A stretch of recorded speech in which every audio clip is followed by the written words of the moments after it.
मराठी में पहला ग्रंथ लीलाचरित्र 12वीं सदी में महिमभट्ट द्वारा लिखा गया। सर्वज्ञ श्री चक्रधर स्वामी ने महानुभाव संप्रदाय की स्थापना की, जिसे गुजरात में अच्युत पंथ और पंजाब में जयकृष्ण पंथ भी कहा जाता है। सर्वज्ञ श्री चक्रधर स्वामी का लक्ष्य तप और त्याग पर केंद्रित था।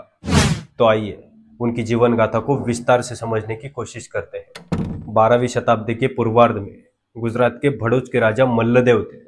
तब महाराष्ट्र में यादवों का राज्य था। राजा मल्लदेव के मंत्री विशाल देव बड़े बहादुर, ज्ञानी और विश्वासु मंत्री थे। उनकी पत्नी मालिनी देवी और एकलौता बेटा हरिपाल देव अपने पिता की तरह युद्ध में अपना पराक्रम दिखाकर राजा मल्लदेव के हृदय में उचित स्थान बना बैठे थे। हरिपाल देव का विवाह बाद में कमलाईसा से हो गया, लेकिन उनका कभी संसार में मन ही नहीं लगता था। वो कभी अपना महल छोड़कर गरीब और बीमार लोगों की सेवा में अपना समय बिताते। बाद में अचानक से उनकी तबीयत बिगड़ गई और उनका 25 वर्ष की आयु में देहांत हो गया। जब उन्हें अंतिम संस्कार के लिए चिता पर चढ़ाया जा रहा था, तब हरिपाल देव फिर से जीवित पाए गए। कुछ मान्यताओं के अनुसार भगवान श्री कृष्ण के महाअवतार श्री चक्रपाणि प्रभु ने अपना अवतार कार्य समाप्त करके इस बार हरिपाल देव के शरीर में अपना अवतार धारण कर लिया था। इस घटना के बाद हरिपाल देव की जिंदगी पहले जैसे शुरू हो गई। उनका एक बेटा भी था। बीमार लोगों की सेवा करना, गरीबों की मदद करना। एक बार कुछ रोगियों की सेवा के लिए उन्हें पैसे उधार लेने पड़े और वो पैसे वो चुका नहीं पाए, और जब तक वो पैसे मैं चुका नहीं पाता तब तक मैं भोजन नहीं करूंगा, ऐसा उन्होंने प्रण लिया। अपने पत्नी के पास वो जेवर मांगने के लिए गए, लेकिन पत्नी ने जेवर देने से साफ मना कर दिया। अनजाने में उनके पिता ने वो कर्जा चुका दिया था, लेकिन उस घटना के बाद हरिपाल देव के लाइफ में एक टर्निंग पॉइंट आया। संसार की वास्तविकता उनकी आंखों के सामने विस्तारित हो गई और उसी समय उन्होंने सांसारिक सुखों का त्याग करके जन सेवा करने का निश्चय कर दिया। हरिपाल देव भड़ोच में 12 साल और 6 महीने तक रहे। हरिपाल देव ने अपने घर पर कहा कि हम राम यात्रा के लिए रामटेक जाना चाहते हैं, लेकिन उसी समय महाराष्ट्र के यादव और गुजरात के भड़ोच के राजा मल्लदेव, इनका कुछ झगड़ा हुआ था। तो पिता ने हरिपाल देव को रामटेक जाने से मना कर दिया, लेकिन पिता को समझाकर हरिपाल देव रामटेक निकल पड़े। पिता ने उनके साथ कुछ सैनिक और घोड़े दिए थे उनकी रक्षा के लिए, लेकिन हरिपाल देव सबको त्यागना चाहते थे। तो एक रात अमरावती जिले के देवलवाड़ा में काजलेश्वर मंदिर में रहते हुए उनके सारे सैनिक सो गए थे। ये देखकर हरिपाल देव ने अपनी शाही वस्त्र उतार कर सिर्फ 2 वस्त्र अपने साथ लेकर वहां से चल पड़े। हरिपाल देव सब कुछ त्याग कर रुद्रपुर आए। वहां उन्होंने श्री गोविंद प्रभु को उदासीनता की स्थिति में देखा। श्री गोविंद प्रभु से हरिपाल देव को ज्ञान शक्ति मिली और उसी समय श्री गोविंद प्रभु ने उन्हें श्री चक्रधर नाम से संबोधित कर दिया। और महाअवतार भगवान श्री चक्रधर स्वामी भारत की भ्रमण यात्रा पर लाखों जीवों के उद्धार के लिए अकेले निकल पड़े। उन्होंने अहिंसा, समानता, ब्रह्मचर्य, तप और त्याग पर अपना लक्ष्य केंद्रित कर दिया। उस टाइम महाराष्ट्र में देवगिरी के यादवों का प्रधान हेमाद्रि था। ये हेमाद्रि पंडित रूढ़ी परंपरा, अंधश्रद्धा, अज्ञान, वर्णभेद, जातिभेद, स्त्री पुरुष असमानता के विचारों का था। तो समाज में एक दूसरे के लिए नफरत और क्लेश पैदा हुआ था। श्री चक्रधर स्वामी ने राजा हेमाद्रि को खुलेआम चुनौती देकर अंधश्रद्धा और जातिभेद के खिलाफ लोगों को जागरूक करना शुरू कर दिया। श्री चक्रधर स्वामी के अनुसार भगवान के कर्मों को स्मरण करके भक्ति का अभ्यास किया जा सकता है। उन्होंने अपने शिष्यों को यह भी सिखाया कि उन्हें कब, कहाँ, कैसे और कितनी भिक्षा मांगनी चाहिए। उनकी शिक्षा का मुख्य विषय था आत्मा को महसूस करो, शरीर को नहीं। भिक्षुक को अपना जीवन जीते हुए और कठोर तप करते हुए भक्त को एक सिद्धांत के अनुसार जीना चाहिए। भगवान मेरे है और मैं भगवान का हूँ। स्वामी जी अहिंसा का समर्थन करते थे। एक बार जंगल में कुछ शिकारी खरगोश को पकड़ रहे थे और स्वामी जी एक वृक्ष के नीचे ध्यानस्थ बैठे थे। वो खरगोश अपनी जान बचाने के लिए स्वामी जी के पास आश्रय के लिए आया।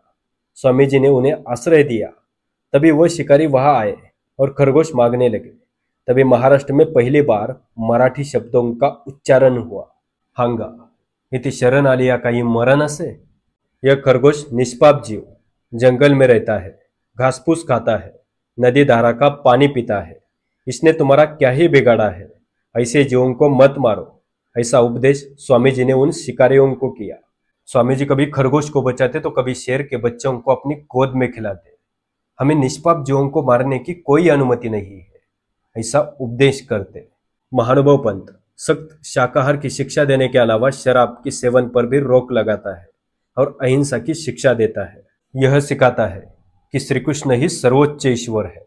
महानुभाव के शास्त्रों के अनुसार मोक्ष केवल श्री कृष्ण को एकमात्र परम के रूप में जानने और उनकी पूजा करने से ही प्राप्त किया जा सकता है। व्यक्ति को सृष्टि से प्रेम करने में संतुष्टि नहीं होनी चाहिए, बल्कि निर्माता से प्रेम करना चाहिए। श्री गोविंद प्रभु को मिलने के बाद स्वामी अकेले ही महाराष्ट्र भ्रमण करते रहे।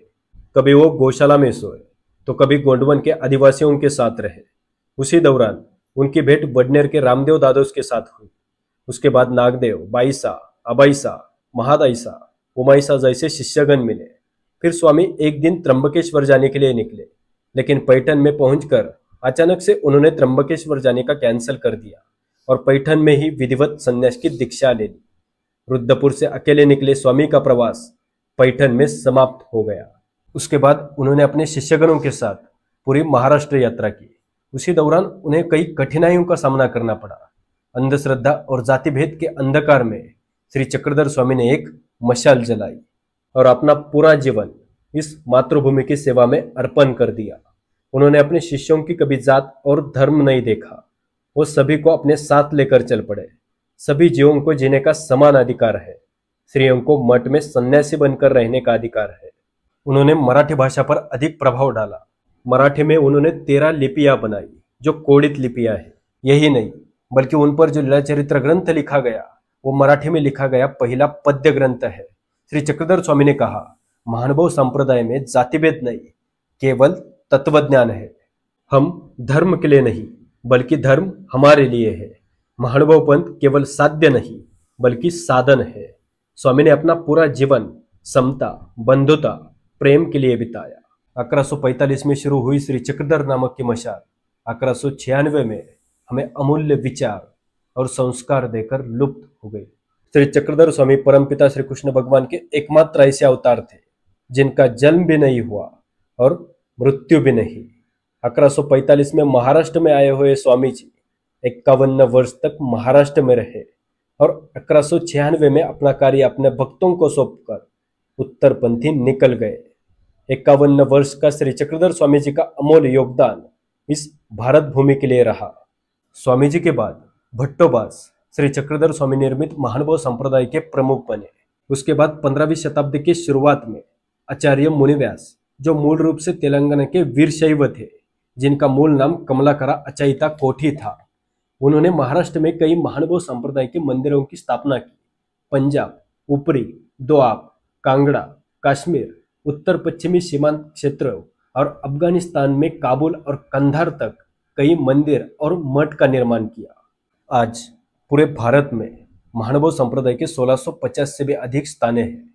लेकिन जहां स्वामी का जन्म हुआ, जहां स्वामी का अवतार हुआ, जहां स्वामी अपने परिवार के साथ रहे, वहां उनका राजवाड़ा आज भी मुगलों के आतंक से भरा हुआ है। आज भी हमें हमारे भगवान के दर्शन के लिए अनुमति नहीं है। जहां स्वामी का राजवाड़ा था, वहां आज जामा मस्जिद है।